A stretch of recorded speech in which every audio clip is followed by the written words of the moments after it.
আসসালামু আলাইকুম।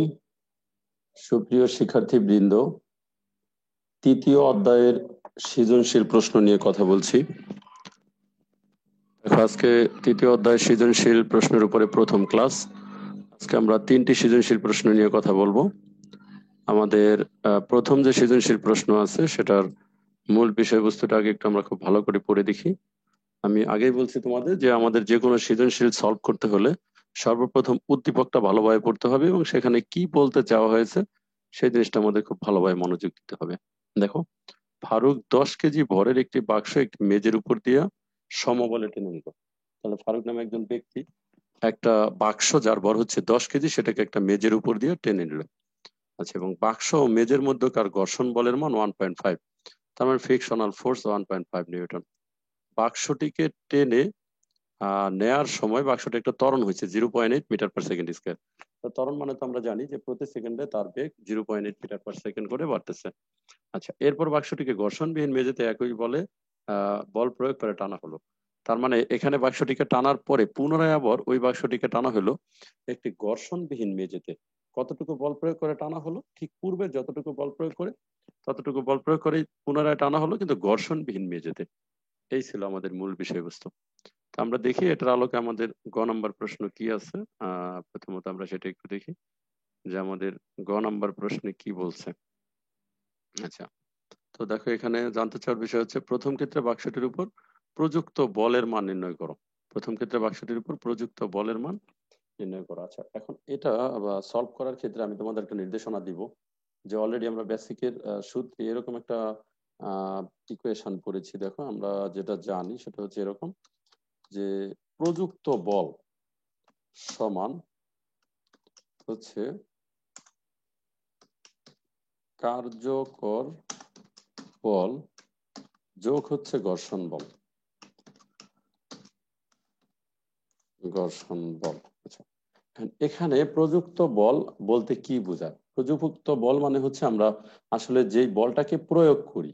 তো এখানে আমি আমার প্রশ্নের সুবিধার্থে প্রযুক্ত বলটাকে F1 ধরছি। তো এটাকে ইচ্ছা করলে আমরা অন্যটা ধরতেই পারি। আর যে কার্যকর বল সেটাকে আমরা এখানে F ধরছি। তবে মনে রাখতে হবে যে কার্যকর বলের ক্ষেত্রে সবসময় F সমান ma, এই সূত্রটা ব্যবহার করা যাবে। আর এখানে আমরা ঘর্ষণ বলকে ধরছি F কে, যেহেতু এটা কাইনেটিক ফোর্স তাই এটা হলো F কে। তো এই তিনটা রাশি আমরা ব্যবহার করছি প্রযুক্ত বল। তো প্রযুক্ত বল সমান কার্যকর বল বল প্লাস ঘর্ষণ বল। তো তার মানে এখান থেকে বোঝা যাচ্ছে একটা বিষয় যে কার্যকর বলটা প্রযুক্ত বলের চাইতে ছোট, তবে সমানও হতে পারে যদি ঘর্ষণ বলের মান শূন্য হয়। কারণ এখানে যদি ঘর্ষণ বলের মান শূন্য হয় তাহলে প্রযুক্ত বল এবং কার্যকর বল এই দুইটা জিনিস কিন্তু সমান হয়ে যায়। আবারও বলছি, এখানে যদি ঘর্ষণ বলের মান 0 হয় তাহলে প্রযুক্ত এবং কার্যকর বল সমান হয়ে যায়। যদি আমি বলছি যে কার্যকর বল F সমান ma, কিন্তু আমি আবার প্রযুক্ত বল F সমান আমি বলতে পারবো যদি ঘর্ষণ বল না থাকে, তাহলে তো এই দুইটার মধ্যে কোনো পার্থক্য থাকে না। তো লক্ষ্য করো, আমরা এখানে যে সলিউশনটা দিয়ে দিচ্ছি সেটার দিকে একটু তাকাইলে আমরা আসলে এখানে কি দেখতে পাচ্ছি।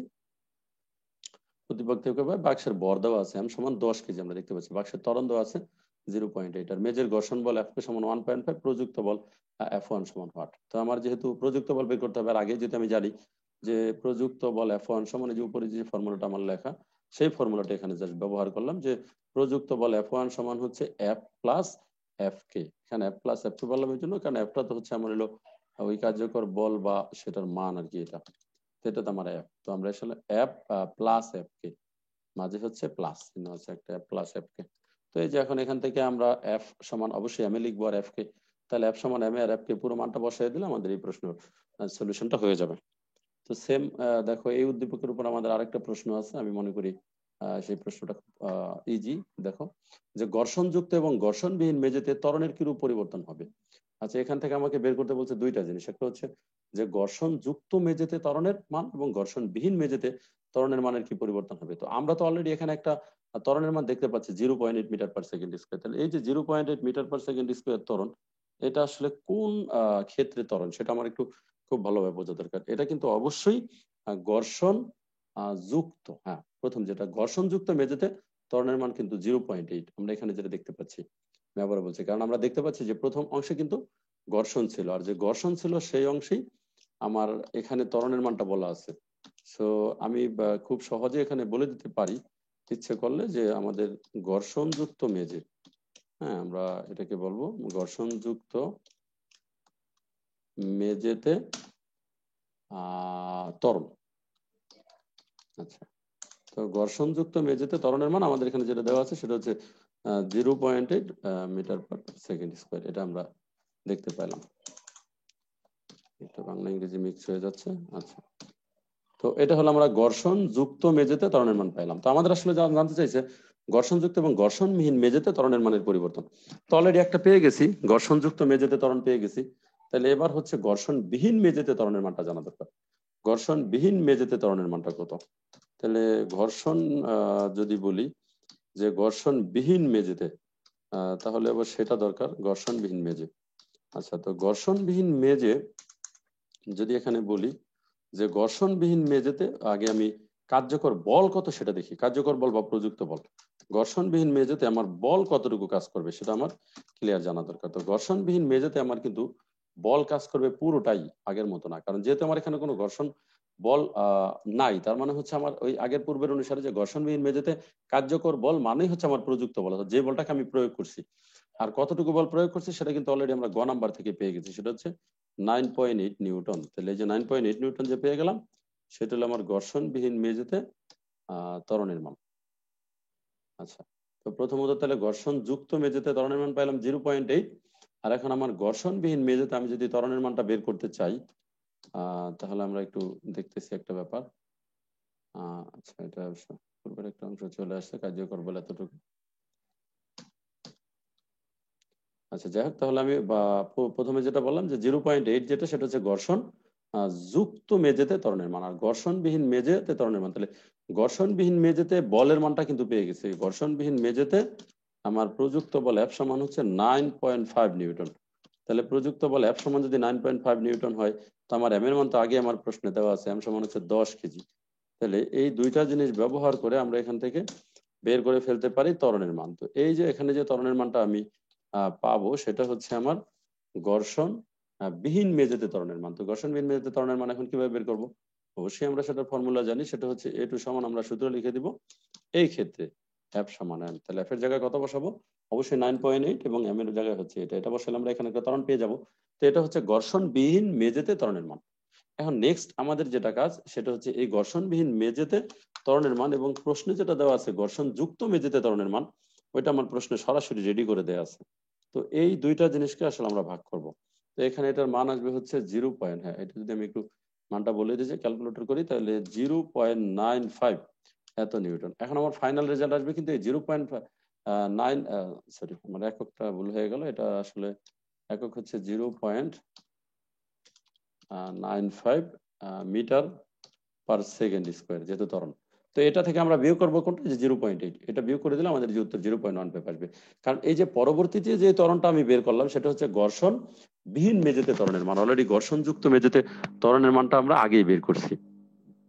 তো এই ছিল পরের সৃজনশীলটা। খুবই যে একটা সৃজনশীল, এটা সম্পর্কে ধারণা তোমরা অষ্টম শ্রেণীতে পাইছো। তারপর আমি বলে দিচ্ছি সহজ করে দেখো। এখানে প্রথম একটা বস্তু আছে এ, আর একটা বস্তু আছে বি। এ বস্তুর ভর হচ্ছে 45 কেজি, বি বস্তুর ভর হচ্ছে 50 কেজি। তাদের মধ্যবর্তী দূরত্ব হচ্ছে 15 মিটার। বলছে ও বি বস্তুদের মধ্যবর্তী আকর্ষণ বলের মান কত? এটা মহাকর্ষ সূত্র দিয়ে আমরা করব। নিউটনের মহাকর্ষ সূত্র আমরা যা দেখতে পাচ্ছি উদ্দীপক থেকে ভাই, প্রথম বস্তুর ভর M1 সমান 45 কেজি, দ্বিতীয় বস্তুর ভর M2 সমান 50 কেজি, মধ্যবর্তী দূরত্ব R সমান 15 মিটার। আর মহাকর্ষ ধ্রুবক জি, এই মানটা আমাদের মুখস্থ করে ফেলতে হবে, 6.673 ইন্টু 10⁻11। তাহলে মহাকর্ষ বল F সমান 8। এটা করার জন্য যে ফর্মুলাটা লাগবে হয়তোবা প্রত্যেকেরই সেটা জানা আছে, তারপর আমি এখানে একটু ফর্মুলাটা বলে দিই, যদি আবার কারো নাম না জানা থাকে। তাহলে জি, F সমান জি into M1 M2 divided by হচ্ছে আর স্কোয়ার। এটা হচ্ছে এখানে ফর্মুলাটা, আর স্কোয়ার। তো এখানে আমরা সব মানগুলো পেয়ে গেলাম, বলের মান আছে। এটার পরে এটার একটা ঘ নাম্বারে যেটা বলছে, আমরা জানি ঘ নাম্বার সবসময় উদ্দীপকের উপর দিয়ে একটু অতিরিক্ত বাড়াবাড়ি করে। যদি বস্তুদ্বয়ের বরকে দ্বিগুণ এবং মধ্যবর্তী দূরত্বকে অর্ধেক করা হয়, বরকে দ্বিগুণ এবং মধ্যবর্তী দূরত্বকে অর্ধেক করা হয়, তাহলে আকর্ষণ বলের কিরূপ পরিবর্তন ঘটবে?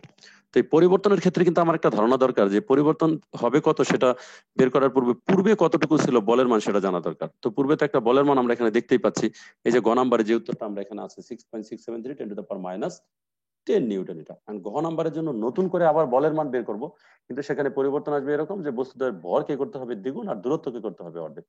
তো বরকে, যে আমাদের এখানে লেখা আছে, বস্তুদ্বয়ের ভরকে দ্বিগুণ করলে প্রথম বস্তুর ভর এই M1 এর নামটা এবার আমরা M3 দিব। হ্যাঁ, আমরা M1 আর M2 আগে যেহেতু দিচ্ছি গ নাম্বারের জন্য, এবার M3। তাহলে M3 হবে 45 ইন্টু 2 কেজি, 45 45 কিন্তু 90 কেজি এটা। আর দ্বিতীয় বস্তুর ভর যেহেতু দ্বিগুণ করতে বলছে, তাই ভর হচ্ছে 50 ইন্টু 2 সমান 100 কেজি।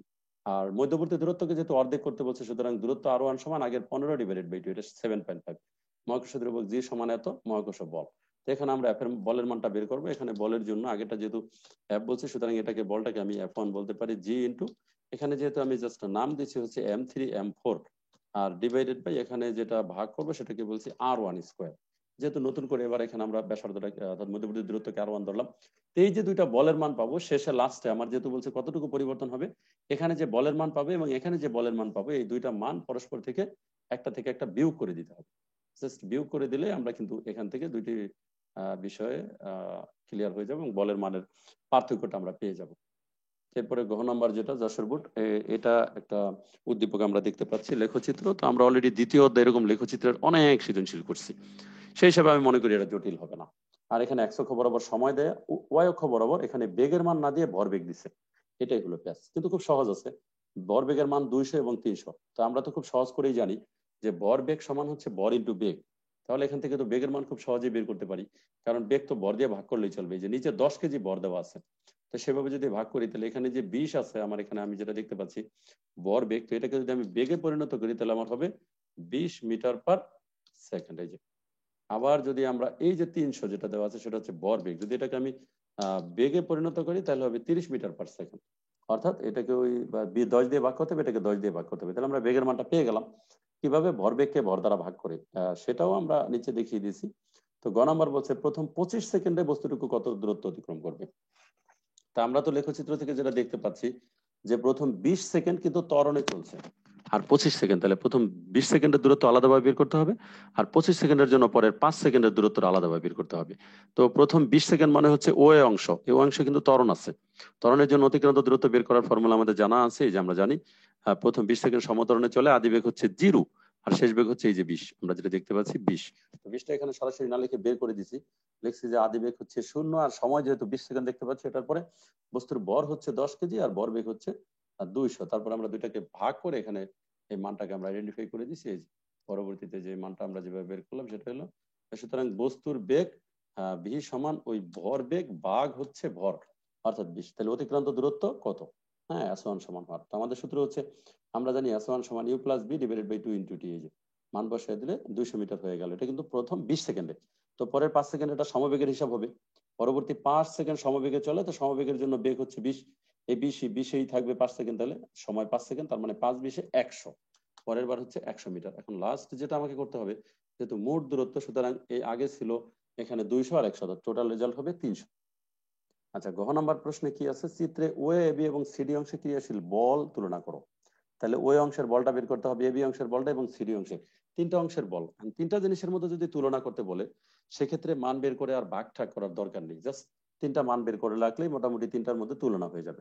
তো আমরা প্রথমে ওই অংশে চলে যাই। ওই অংশটা আমি পুরোপুরি করে দিচ্ছি। যেমন ওই অংশে কি পরিমাণ বল, একদম সহজ, যে ওই অংশের ক্ষেত্রে আদি বেগ হচ্ছে 0 আর শেষ বেগ হচ্ছে 20, আমরা দেখতে পাচ্ছি সময় হচ্ছে 20 সেকেন্ড, বর হচ্ছে 10 কেজি, সেটা আমাদের প্রশ্নতে। ক্রিয়াশীল বল F1 সমান হট, এই যে আমরা জানি সূত্র হচ্ছে F1 সমান কিন্তু M ইন্টু এ, এফ সমান এম এ, কিন্তু একে আমরা ভাঙলে, ত্বরণকে ভাঙলে লিখতে পারি v minus u divided by টি।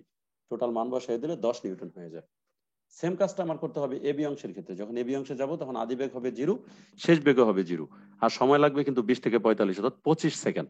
তো সেই দ্বিতীয় অংশের জন্য অতিক্রান্ত দ্বিতীয় অংশের ক্ষেত্রে যদি আমরা বলের মানটা বের করি তাহলে 0 নিউটন হবে, কারণ আমার এফ সমান এম ইন্টু এ, ত্বরণ তো নাই, ত্বরণ যেহেতু 0, তো বর থাকলেও সেখানে এটা 0 নিউটন হবে। তারপর শেষে থাকে হচ্ছে আমার সিডি অংশ। তো সিডি অংশের ক্ষেত্রে যদি বলি যে সিডি অংশের ক্ষেত্রে কতটুকু, তাহলে সিডি অংশের ক্ষেত্রে আদি বেগ হচ্ছে 30, শেষ বেগ হচ্ছে 0, আর সময় সিডির জন্য সি বিন্দু থেকে ডি বিন্দুতে যাওয়ার জন্য এই যে 30 সেকেন্ড সময় লাগছে, সেটা দিয়ে আমরা সিডি অংশের তৃতীয় অংশের জন্য বলের মান বের করা হবে -10 নিউটন। তাহলে আমাদের 3 অংশে বলের মান প্রথমটা হচ্ছে 10 নিউটন, পরেরটা হচ্ছে 0 নিউটন, পরেরটা হচ্ছে -10 নিউটন। এটা হিসেব করে দিলেই হবে। তো ঠিক আছে, আলোচনা এতটুকুই।